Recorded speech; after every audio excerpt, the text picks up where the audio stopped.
What would you do if your playful pet uncovered a secret buried for decades? 9 middle-aged history professor. He had recently moved into an old but charming house on the edge of town. The property had a large backyard, perfect for his new golden retriever puppy.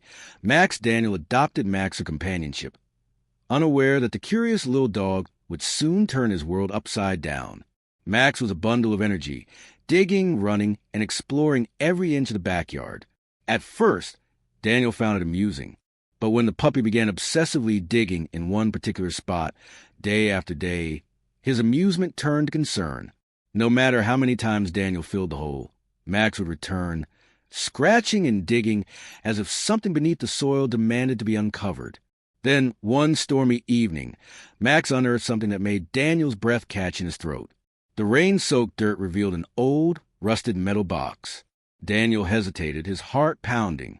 What could be inside? Little did he know, opening that box would change everything. Daniel stood frozen, staring at the rusted box partially unearthed by Max's relentless digging. The storm raged around him, thunder rumbling in the distance as rain soaked his clothes. Max whimpered, nudging the box with his nose, urging Daniel to open it. With hesitant hands, Daniel pulled the box from the muddy ground. It was heavier than he expected, its metal exterior corroded by time. His fingers trembled as he unlatched it. The lid groaned in protest before finally giving way, revealing its contents.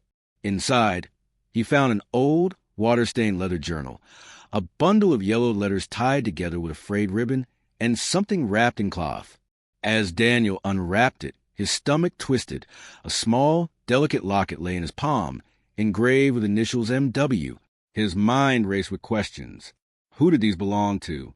Why were they buried here? The logical part of Daniel's mind tried to dismiss the discovery. Perhaps the previous owners had buried the box and forgotten about it. But something felt off. He flipped open the journal, squinting at the faded ink. August 14th, 1956. They told me forget, but I can't. The truth is buried with her, and I can't let it stay that way forever. His breath hitched. Who was her? And why did this person feel the need to bury this box? Daniel spent the rest of the night reading the journal. The entries grew darker, filled with cryptic phrases. I hear her at night. She never left. The final page was smudged with ink, as if the writer had scribbled it in a hurry. If you find this, please, don't let them cover it up again. Find her. Max, sensing his owner's unease, whined softly, pressing against Daniel's side. The dog's warm presence was comforting, but it didn't erase the chill creeping up Daniel's spine.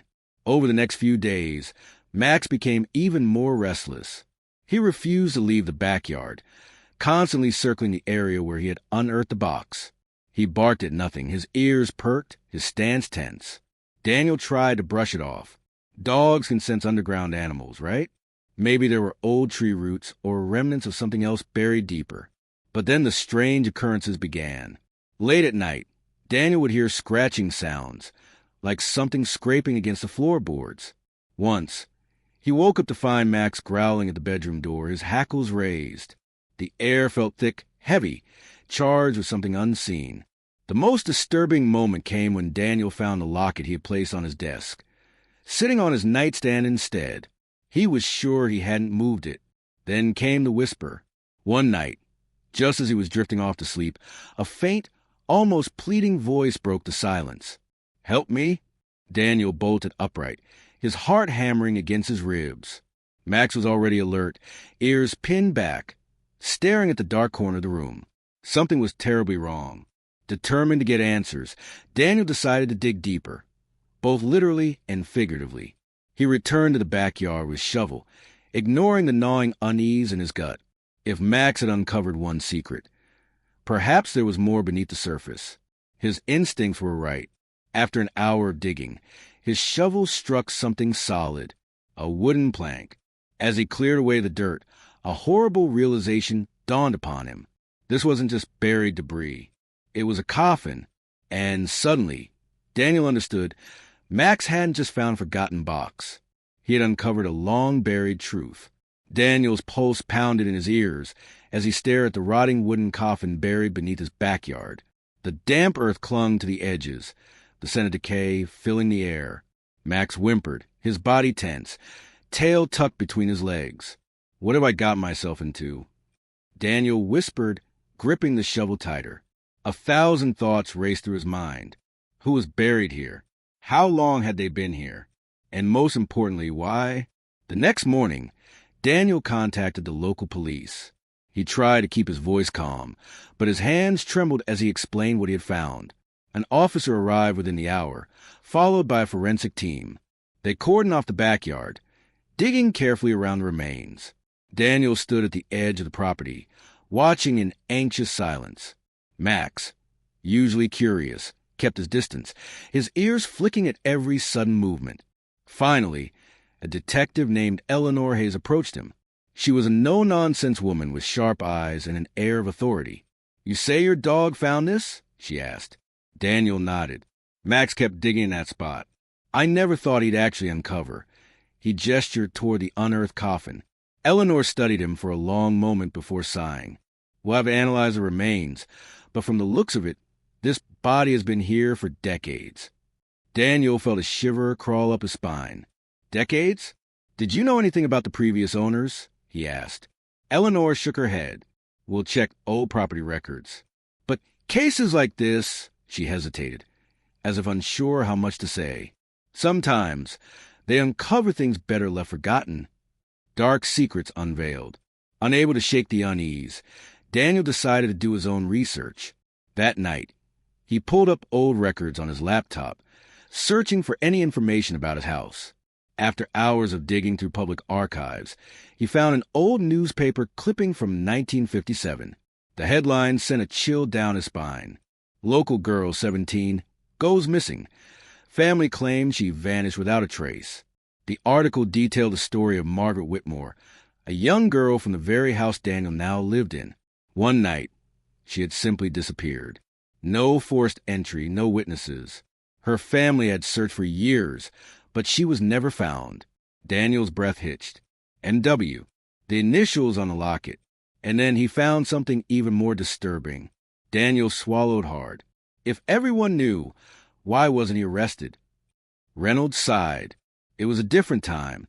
People looked the other way. Daniel clenched his fists. "That's not right." "No, it's not," Reynolds agreed. "And sometimes justice doesn't rest easy." Another article, published years later, featured a confession. Margaret's father had admitted to murdering his daughter in a fit of rage and burying her in the backyard. But due to lack of evidence, he was never convicted. Daniel's stomach twisted. Margaret had been here all along, a failed attempt at a solution. Determined to bring closure to Margaret's story, Daniel contacted a local historian. The elderly man, Mr. Reynolds, agreed to meet him the next day. "I knew the Whitmore family," Reynolds said, sipping his tea. "Tragic story. Margaret was a sweet girl, always had a smile on her face. But her father, well, let's just say he had a temper." Daniel swallowed hard. If everyone knew, why wasn't he arrested? Reynolds sighed. It was a different time. People looked the other way. Daniel clenched his fists. "That's not right." "No, it's not," Reynolds agreed. "And sometimes justice doesn't rest easy." The word sent a shiver through Daniel. He had felt it. The cold whispers, the unease in his own home. Margaret's spirit was still here. She wanted to be found. Second climax, big shock. That night, as Daniel lay in bed, he felt an unnatural chill fill the air. The room grew eerily silent. No wind, no rustling leaves, not even the distant hum of the refrigerator. Then he heard it, soft crying. His breath caught in his throat. It was coming from the corner of the room, the same corner Max always growled at. Daniel turned slowly, his heart pounding. And that's when he saw her. A figure stood there, a young girl, her hair damp and tangled, her dress faded and torn, her eyes, hollow and filled with sorrow, locked onto his. "Please, help me." Daniel gasped, scrambling backward. Max barked frantically, but the figure didn't move. And then, just as suddenly as she had appeared, she vanished. Daniel sat in stunned silence, his entire body trembling. This wasn't just about uncovering a mystery. Margaret was still here, And she wasn't going to stop until her story was finally told. Characters take a bold step. Daniel could no longer ignore the truth. Margaret's spirit was still trapped in his home, pleading for justice. He had uncovered her story, but it wasn't enough. She needed closure. The next morning, he contacted Detective Eleanor Hayes. His voice was steady, but there was an urgency in his tone. "There's something I need to show you," he said. Eleanor, skeptical but intrigued, agreed to meet him at his house. Daniel had printed out the old newspaper articles, highlighting Margaret's disappearance, her father's confession, and the lack of a proper investigation. When Eleanor arrived, she glanced over the documents, her brows furrowing. "If what you're saying is true, this could be a closed case that was never fully solved." "It's more than that," Daniel said, lowering his voice. "I think Margaret's spirit is still here." Eleanor stiffened. "Daniel, I'm a detective, not a ghost hunter." "Then explain this," he said, playing the audio recording from the night before. A soft, static-filled whisper echoed through the speakers. "Please help me." Eleanor's expression shifted. She couldn't deny what she had just heard. "What do you want me to do?" she asked. Daniel took a deep breath. "Help me prove she was murdered. If we can get an official investigation reopened, maybe her spirit will finally find peace." The truth comes out. Eleanor agreed to conduct a forensic analysis of the remains found in Daniel's backyard. It took weeks, but when the results came back, they confirmed what Daniel already knew. The body belonged to Margaret Whitmore. But the real shock came when they discovered the cause of death. Margaret had not been buried immediately. She had been alive when she was placed in that coffin. Daniel's stomach churned. Her own father buried her alive. Eleanor nodded grimly, and he got away with it. The case made headlines. News stations covered the tragic story, and Margaret's surviving relatives were contacted. But Daniel knew it wasn't over yet. A battle or ritual. That night, Daniel prepared for what he knew would be his final encounter with Margaret's spirit. He researched spiritual cleansing rituals and reached out to a local medium, Madeline Carter, who had experience helping restless spirits move on. "This isn't about exorcism," Madeline explained as she set up candles and sage around the house. "Margaret isn't evil. She's just lost." Daniel nodded. He had seen the sorrow in her eyes. Madeline began the ritual, speaking softly. "Margaret, we hear you. You've been found. Your story has been told. You are free." The temperature in the room dropped. Then the crying started again. Daniel closed his eyes, his heart pounding. "Margaret, you're safe now," he whispered. "You don't have to stay here anymore." A gust of wind rushed through the room, knocking over a picture frame. Max whimpered but didn't run.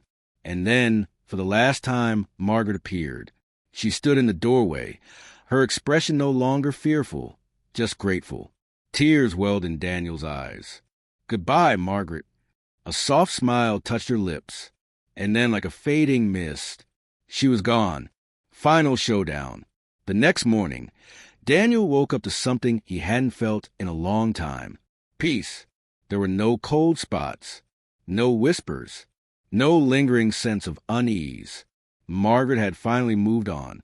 And Daniel? He had not only solved a decades-old mystery, he had helped an innocent soul find the peace she had been denied for so long. Resolution.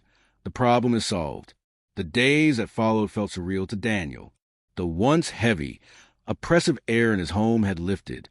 Max, once restless and anxious, now slept peacefully at night. The strange noises had ceased. The feeling of being watched had vanished. Margaret was finally at rest. The forensic investigation led to an official reopening of the case, and the tragic truth made its way into newspapers and history books. Though Margaret's father had long since passed away, his terrible crime was finally exposed. Justice, even delayed, had found its way. Character growth, how the main characters have changed. Daniel found himself changed as well. For years, he had lived with an unshakable feeling of loneliness, but through this experience, he had realized something powerful. Some connections transcend time and death. His once skeptical view of the supernatural had shifted. He had witnessed something extraordinary, something unexplainable, and yet it had given him closure in a way nothing else ever could. Detective Eleanor Hayes, once doubtful, had also changed. She had seen and heard things she could not explain, and though she would never admit it publicly, she knew deep down that there was more to this world than what met the eye. She continued working on cold cases, but with a newfound sense of openness and determination. Madeline Carter, the medium, left Daniel with a final piece of advice. Some souls linger because they have a story to tell. You listen, and that's why Margaret found peace. Never stop listening. Daniel never forgot those words. Lingering suspense, a final hint at mystery. A month later, Daniel stood in his backyard, where Max had first unearthed the hidden past. The yard was quiet, peaceful. As he looked down at the now-sealed burial site, a gentle breeze rustled the trees. And then, a single soft whisper carried through the air. "Thank you."